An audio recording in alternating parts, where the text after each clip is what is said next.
Hello everyone, I am Aprisel Bimbono Padang, and di kesempatan ini saya akan melanjutkan tentang skill 41, yang dimana sebelumnya saya sudah menjelaskan skill 40, dan di skill 41 ini adalah recognize irregular plurals of nouns, atau mengenali bentuk jamak tidak beraturan pada kata benda. Jadi banyak kata benda dalam bahasa Inggris yang memiliki bentuk jamak yang tidak beraturan. Bentuk-bentuk jamak tidak beraturan ini dapat menyebabkan kebingungan dalam tes written expression pada TOEFL. Bentuk yang paling sering menimbulkan masalah adalah bentuk jamak yang tidak berakhiran S. Jadi tidak semua bentuk jamak dalam bahasa Inggris itu berakhiran dengan S. Tetapi di kesempatan ini kita akan membahas perubahan-perubahan yang terjadi pada sebuah kata dan mengubah nominal kata tersebut. Contoh di sini ada sebuah kalimat yang telah disiapkan, tetapi sebelum itu kita akan membahas terlebih dahulu irregular plurals yang ada dalam tabel.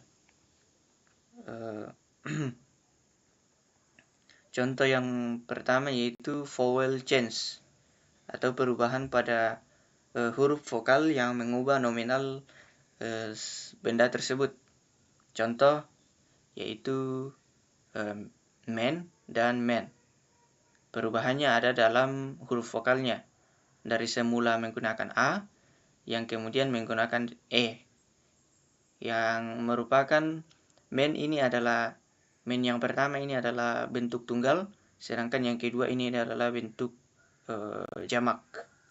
Kemudian yang kedua, penjelasannya sama, perubahannya ada pada huruf A dan E, woman and woman, sama-sama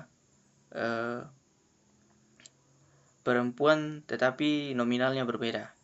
Ini bisa dikategorikan tunggal dan ini dikategorikan jamak. Kemudian food dan feet itu penjelasannya sama dengan yang di awal. Food itu tunggal, feet itu jamak. Tooth dan teeth, ini tooth tunggal, ini teeth jamak.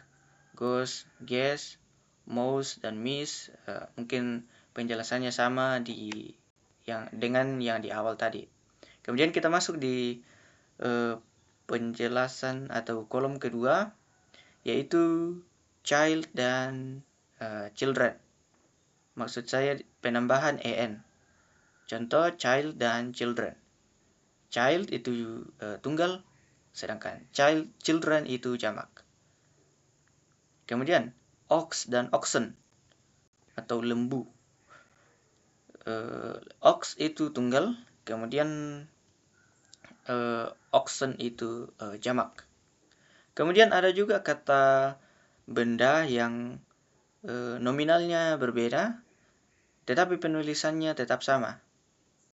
Ini di kolom ketiga, same as singular. Contoh, deer dan deer masih sama-sama tulisannya, tetapi nominalnya berbeda. Deer yang pertama itu tunggal, deer yang kedua itu jamak. Kemudian fish dan fish itu masih sama, nominalnya berbeda. Ini tunggal, ini plural, jamak. Salmon dan salmon itu masih sama, sheep dan sheep sama, trout dan trout juga masih sama. Namun penekanannya adalah nominalnya berbeda. Kemudian akhiran is menjadi es. Contoh analisis menjadi analysis. Aksis menjadi akses. Krisis menjadi krisis. Yang semula tunggal menjadi jamak. Diagnosis menjadi diagnosis. Hipotesis menjadi hipotesis. Parentesis menjadi parentesis. Sintesis menjadi sintesis. Tesis menjadi tesis. Perubahan dari is menjadi es yang mengubah nominal kata tersebut. Kemudian yang berikutnya, dari berakhiran um menjadi berakhiran a. Contoh, bakterium berubah menjadi bakteria. Dari semula tunggal menjadi jamak.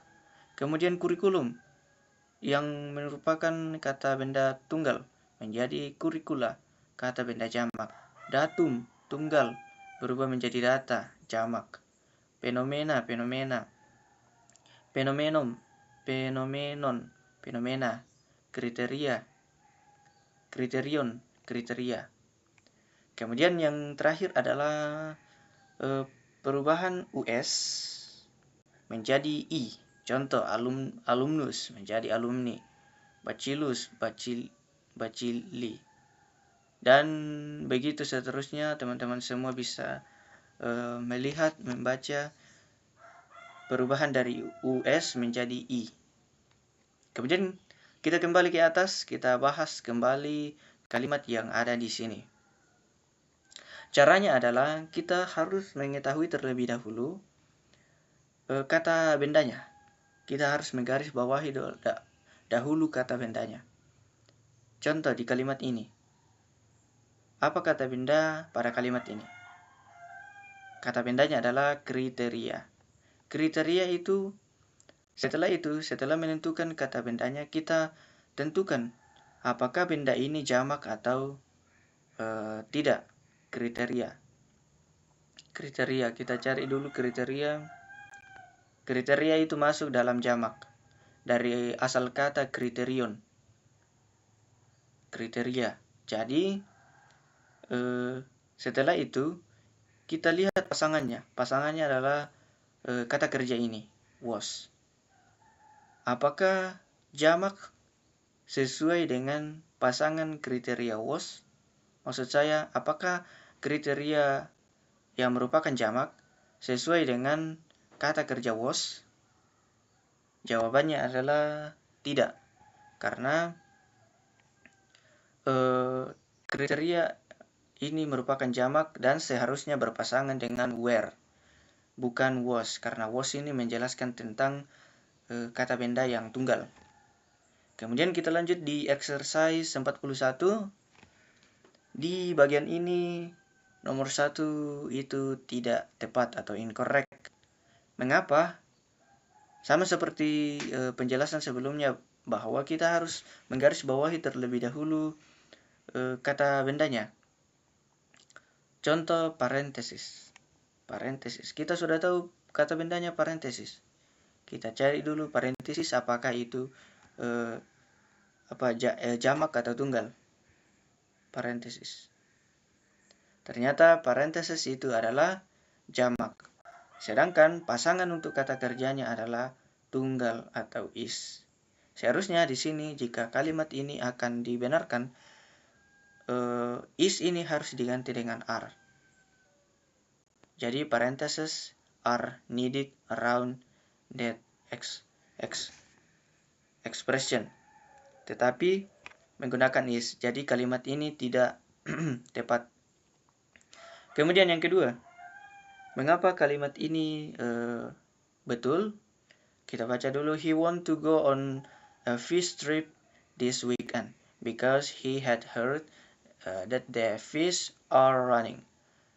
Mengapa kalimat ini benar? Kita lihat dulu kata bendanya. The fish. The fish itu dua-duanya bisa berarti tunggal, bisa berarti jamak. Jadi di sini pasangannya adalah are. Pasangannya adalah are. Apakah sudah betul pasangannya adalah are? Jawabannya sudah tepat.